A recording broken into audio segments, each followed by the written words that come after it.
आज आम केते नम्र है प्रभुंर वाक्य अनुसार जीवन यापन काटुचु। आज आम शिखा पालक पालिका माने भी भूल करती, विश्वासी माने भी भूल करती। अनेक माने बाइबल कहूँ रोमी तार 3:10 कि जगत रे जड़े सुधा धार्मिक नहांती। तो आमे माने जानिचु कि आमे माने धार्मिक नहु। आमे माने किमिति शैतान रो चातुरी रु आमे उद्धार पाई परिबा एवं प्रभुंर गौरव जिमती कि हम आम विषय विशेष कर ध्यान दो को द्वारा आम मैंने सुरक्षित हो पारिबा, ए लज्जार उद्धार हो पारिबा आम शिखा। आज अनेक लोक मैंने मद पीकी लजाउछंती। आज अनेक लोक मैंने बीड़ी सिगरेट खैनी खाई लजाउछंती, जोड़ा कि आम वर्णना करि परिबे माने गोटे भूल विषय जेतेबेले आम आरंभ करबा अनेक विषय अछि। आम जेमति कि गोटे अहंकार आम उद्धार पाई परिबा कि आमको जेमति कि लज्जा न करिवे। एग्जांपल मु का जन को किछि कहीदेली न पढ़ी कि काले दिने मु धरा पड़िली, मो नाम भी गोटे लज्जार कारण हो अछि। कारण ये व्यक्तिटा अंक लोक को यही प्रकार गोटे कथा कही अच्छी आ मो लोकंर दृष्टि रे गोटे लज्जार कारण हो अछि। तो एमती किछि किछि विषय आम जेमति सुरक्षित हो पारिबा, निजर आत्मिक जीवन को पवित्रता जीवन को केमती आम सुरक्षित कर ढांकी रखि पारिबा ईश्वरंकर वाक्य आम शिखा। ए जगत रे आपण भल करंतु किंबा न करंतु कहवा लोक अनेक लोक आपणकर जीवन रे आसीबे, किंतु ईश्वरंकर वाक्य अनुसार जीवन काटिबा पय माने सदा सर्वदा उत्साह आग्रह एवं गोटे स्थान रे आम ठिरा हे जीवन काटिबा पय आम चिंता करूँ। कारण ये लेखा अच्छी अहंकार विषय रे कि आज भी अनेक लोक ये प्रकार लोक मानकर चर्चा करिक धरा पड़ुछंते आओ अपमान होती। आम कार चर्चा न करूँ, कार विरुद्ध रे कथा न कहू, आम माने लज्जार केमती उद्धार पाई परिबा। ईश्वरंकर वाक्य रे अनेक विषय अच्छी। कि विश्वासी माने जे माने कि आज ईश्वरंकर वाक्य जानी नाहांती आ एमिति कहंती कि पालक माने तो लोक मानकर भूल देखि वाक्य कहंती न जदि सेमिति अच्छी ताले ईश्वरंकर वाक्य रे अनेक अच्छी गोटे मनीष को केमती कि पवित्रता रे चलिबा पई शिक्षा दे परिबो। मद विषय रे, व्यभिचार विषय रे, क्रोध विषय रे, मिछ विषय रे अनेक विषय जोटा कि बाइबल आम शिखि परिबा। गोटे लोक केमिति जीवन काटि परिबो प्रभुंक ठारे, ईश्वरंकर वाक्य रे केमिति छिड़ा हे परिबो। ईश्वरंकर वाक्य द्वारा मानकु शिक्षा दउछि। आमरु के शिक्षा देबा पय आवश्यक नै कि पालक भी शिक्षा देबा आवश्यक। जेतेबेले आमे प्रत्येक दिन ईश्वरंकर वाक्य को आमे पाठ करू आ आमे ताकु ध्यान दो, आमको को भविष्य वक्ता आसी कहया को आवश्यक नाही किंबा को पालक माने पालिका माने किंबा को विश्वासी को अन्य मनुष भी आम मन को शिक्षा देवार आवश्यक ना। जितेबाला आम ईश्वर वाक्य ध्यान रे पाठ करिके आम जदि चलिबा आम मान को केही भी किछि कहबार आवश्यक ना। हालेलुया। आम ईश्वर वाक्य देखुछु आज अपमान लज्जा विषय रे आम शिखिबा को विषय आज आम अपमान लज्जित होवछु, को विषय आज लोक माने आम को आज अपमान लज्जा करूछंती। ए विषय केमती आम उद्धार पाई परिबा ये आज आम शिखा। अनेक लोक काम न करिकी घरे बसंती। अनेक युवा युवती माने पाठ पढ़ारे ध्यान न देकी घरे बसंती। एटा भी गोटे लज्जाजनकर विषय।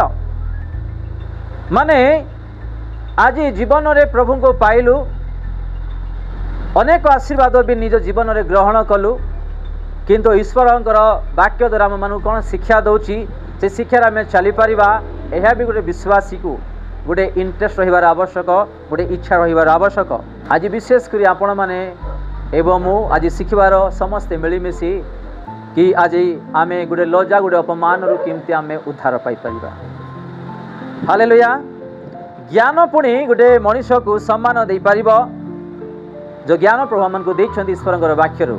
संसार ज्ञान नाही, ए ईश्वरंकर वाक्यर ज्ञान आम मानू सुरक्षित करि परिबो कि आम केमिति आज ए जगत रे पापरु परीक्षारु विभिन्न प्रकार लोक मान उद्धार पाई परिबा एवं प्रभुंठारे घनिष्ठ संपर्क की जीवन यापन काटि परिबा। ईश्वरंकर वाक्य हम आम शिक्षा दे परिबो। स्कूल कॉलेज कहीं जाऊ अछंती लोक माने, पिला माने कहीं स्कूल कॉलेज जाउछंती कारण से मानकर भविष्य पई से माने जाउछंती, राइट। से माने केमति भलरे पढ़िबे, तांकर फ्यूचर केमती हो पारिबो से माने जाउछंती। आम मानकर फ्यूचर आत्मिक फ्यूचर आम एठू आसुछु। आमे माने भी जहाँ ईश्वरंकर वाक्य कि शुणुचु ଶିଖୁଛୁ ତାକୁ ଗୁରୁତ୍ୱରେ ଧରିକି ଆମେ ଆଗକୁ ବଢ଼ିପାରିବା। ଆତ୍ମିକ ଫ୍ୟୁଚର ପାଇଁ ଆସୁଛୁ ଆମେ କୌଣସି ଜଗତର ବିଷୟ ପାଇଁ ଆସୁନାହୁଁ, ଆମେ ଆତ୍ମିକ ବିଷୟ ପାଇଁ ଆସୁଛୁ। ତ ଆମର ଆତ୍ମିକ ବିଷୟ ହେଉଛି ପ୍ରଥମ, ମୁଁ ଗୋଟେ ମୋବାଇଲ ତିଆରି କଲି ଆଉ ମୁଁ ଲଞ୍ଚ କଲି ତାକୁ, ଆଉ ସେ ମୋବାଇଲ ଚାରିପଟେ ସ୍ପ୍ରେଡ୍ ହେଲା, ଅନେକ ଲୋକ ତାକୁ ପସନ୍ଦ କଲେ, ଆଉ ତାର ଇନକମ୍ ବି ବଢ଼ିଲା, ଆଉ ମୁଁ ହାଇଲାଇଟ୍ ହେଇଗଲି। ଆପଣମାନଙ୍କୁ ଏକ୍ଜାମ୍ପଲ୍ ଦେଉଛି, ଗୋଟେ ଜ୍ଞାନୀର ଏକ୍ଜାମ୍ପଲ୍।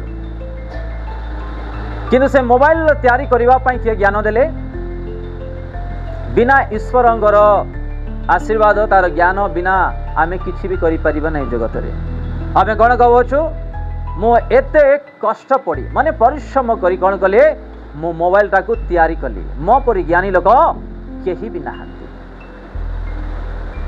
ସେଇ ପ୍ରକାର ଲ୍ୟାପଟପ୍ ବି, କାର୍ ବି, ସ୍କୁଟି ବି, ବାଇକ୍ ବି, ଆଉ ଅଧିକରୁ ଅଧିକ ମାନେ ଗୋଟେ ବିଚିତ୍ର ବିଷୟ କ'ଣ ମାନେ ରକେଟ୍, ଯେଉଁଟାକି ଜହ୍ନ ଭିତରକୁ ବି ପ୍ରବେଶ କରୁଛି। କୋଉଠିକୁ? ଆମେ କ'ଣ କହୁଛୁ? ମୋ ପରି ସାଇନ୍ସ ମାନେ ମୋ ପରି ସାଇଣ୍ଟିଷ୍ଟ ଜଗତରେ କେହି ବି ନାହାନ୍ତି। ଏ ପ୍ରକାର ଲୋକମାନେ କେମିତି ହବ ବୋଲିକି ବାକ୍ୟ କହୁଅଛେ? ଜ୍ଞାନୀ ଲୋକମାନେ ମୂର୍ଖ, ଆମଠାରେ ଜ୍ଞାନ କିଛି ନାହିଁ ଯେତେବେଳେ ଯୀଶୁ ଖ୍ରୀଷ୍ଟ ନ ଦେବେ। ଆଉ ଏ ପ୍ରକାର ଲୋକମାନେ ଯେମିତିକି ଲଜ୍ଜା ହେବେ। ଆଜି ସେଇ ବିଷୟରେ ଆମେ ଦେଖୁଛୁ। ଆଜି ମୁଁ ପାଠ ପଢ଼ିଦେଲି, ମୋତେ ଡିଗ୍ରୀ ଆସିଗଲା, ଅନ୍ୟାନ୍ୟ ବିଷୟ ଆସିଗଲା, ଆଜି ଏଇଟା କରିବି ସେଇଟା କରିବି, ଆମଠାରେ କିଛି ବି ଜ୍ଞାନ ନାହିଁ। ଯେତେବେଳେ ଯାଏ ଯୀଶୁ ଖ୍ରୀଷ୍ଟ ଆମକୁ କୌଣସି ଜ୍ଞାନ ନ ଦେବେ ଆମେ କିଛି କରିପାରିବା ନାହିଁ। ଆଉ ଏ ଜଗତରେ ଯାହା ବି ସୃଷ୍ଟି ହେଇଅଛି ସମସ୍ତେ ସୃଷ୍ଟି କରିବା ପ୍ରଡକ୍ଟର ଯେଉଁ ଜିନିଷ ଗୁଡ଼ାକୁ ଆଜି ଆମେ ଶୁଣିଥାଉଅଛୁ ଆମର କେବଳ ବିଶ୍ୱାସୀ ମାନେ ଏକା। ଆପଣ କାର୍, ପେନ୍, ପଙ୍ଖା, ଟିଭି, ମୋବାଇଲ, ଉଡ଼ାଜାହାଜ ଯେକୌଣସି ନିଅନ୍ତୁ, କେବଳ ଆମର ବିଶ୍ୱାସୀମାନଙ୍କୁ ହିଁ ପ୍ରଭୁ ଜ୍ଞାନ ଦେଲେ। ସେମାନଙ୍କର ଦ୍ୱାରା ଅନେକ ଦେଶରେ ଅନେକ ଲୋକମାନେ ଆଜି ସେମାନେ ବନଉଛନ୍ତି। ଏଠି ଲେଖା ଅଛି ସେ 28, ଏଥିପାଇଁ ଈଶ୍ୱର ଜ୍ଞାନୀମାନଙ୍କୁ ଲଜ୍ଜା ଦେବା ନିମନ୍ତେ, କେଉଁମାନଙ୍କୁ? ଜ୍ଞାନୀମାନଙ୍କୁ।